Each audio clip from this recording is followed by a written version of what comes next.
What's going on, everyone? Nick Shaw here with another video, the start of a new series I'm going to be doing called An Honest Review. Today we're going to be talking about the Pixel 2 XL. This new series is more going to be consumer focused, a little bit less technical, so we're going to be talking about a lot of different things that matter to real world usage of a smartphone or other device. So I've had this phone for about 4 days of full-time usage, and I have to say, pretty darn good phone.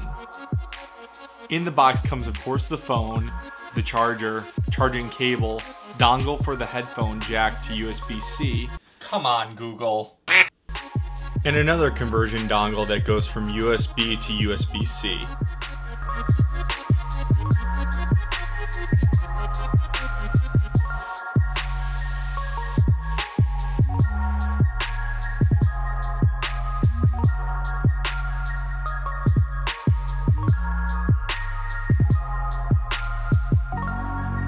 Overall, the phone feels pretty good. It's got this matte material on the back and of course the glass. It's got a pretty grippy feel with the buttons on the side. USB-C connector on the bottom, and of course there's no headphone jack, so that's the dongle that it comes with in the box. A couple other feature highlights for this phone. It does have front-facing stereo speakers at the top and bottom of the device. The fingerprint sensor is located on the back of the device, which is one of the fastest fingerprint sensors I've ever used, and I have the Pixel XL, which was also excellent. I also have the iPhone 7 Plus for work, which is an okay fingerprint reader, but not nearly as fast as this thing.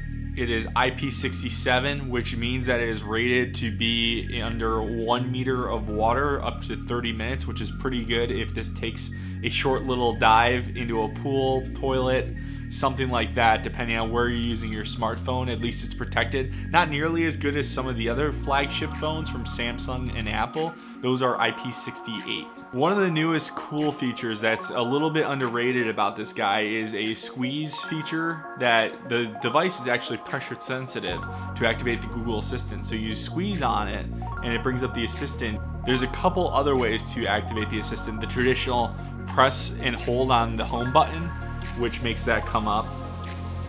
And then the other traditional method, like you would hear with a Google Home or other device, where you just say, "Okay, Google," and then it comes up. Now with Android 8.0 and the Snapdragon 835 processor, the performance on this device is absolutely unreal.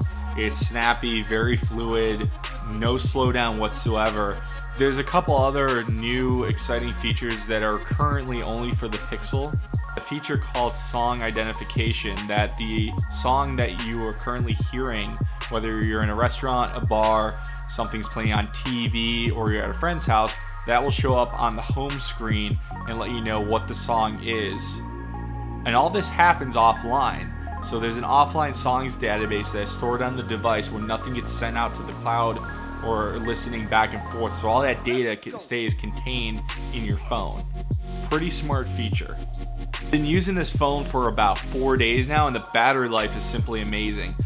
There's been very little times where I felt I've had to charge this before I need to go do something. Over the 4 days, I've had on an average 7 to 8 hours screen on time, and screen on time is about the usage of me actually having the screen on, using the phone, whether it's YouTube, apps, other things like that. The battery life is actually phenomenal. On my Pixel XL, I was getting around 4 hours screen on time, so much improvement with this model. With USB-C fast charge on this device, Google is claiming that you can charge the phone for 15 minutes and get up to 7 hours of use. I haven't tested that claim yet, but I do intend to. Now, if you're watching this review, you've probably watched several other reviews or heard a couple things around the display issue. There's a couple different things I wanted to discuss about that.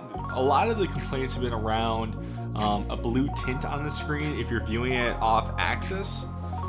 That is there. There's a lot of claims and theories as to why this is occurring. I would say if you're using this under normal usage, looking at it straight on, you don't notice the problem. It's when you tilt to about 30 degrees or have it at lower brightnesses, you'll notice this. There's a couple different claims out there that say this blue tint is due to the polarizer that they're using in the phone, that you can view this in a portrait view and landscape view with sunglasses and be able to still see the screen. If you're wearing polarized sunglasses and you've used your phone outside in the sunlight, you'll realize that at certain orientations you can't actually see the screen of what's going on. Another big claim with this screen is that they're using matted colors as opposed to a lot of the different saturated colors that you would be used to. If you're coming from a saturated phone like a Samsung, that one has colors that are oversaturated on the display. Google made a decision with Android 8.0 in this phone to use sRGB, which is supposed to be a more accurate representation of color and a more professional calibration of color for the display. Since I've been using this phone, and I've had iPhones, I've had other Android phones, MacBooks and stuff that are calibrated to sRGB, I haven't had a problem with the colors on the display. They look good. I will say, compared to my Pixel XL, the first one, it is different. It does take some adjustment, but now that I've been using it for a couple of days, it doesn't really bother me anymore. There have been a couple different reports around burn-in or screen retention for the OLED display on this thing. I haven't noticed it yet on my phone, but I do know that there are several different people that have reported it on Reddit, Twitter, all over the place, saying that burn-in has been bad on their devices. In that case, I would just suggest you RMA the device and Google will send you a replacement.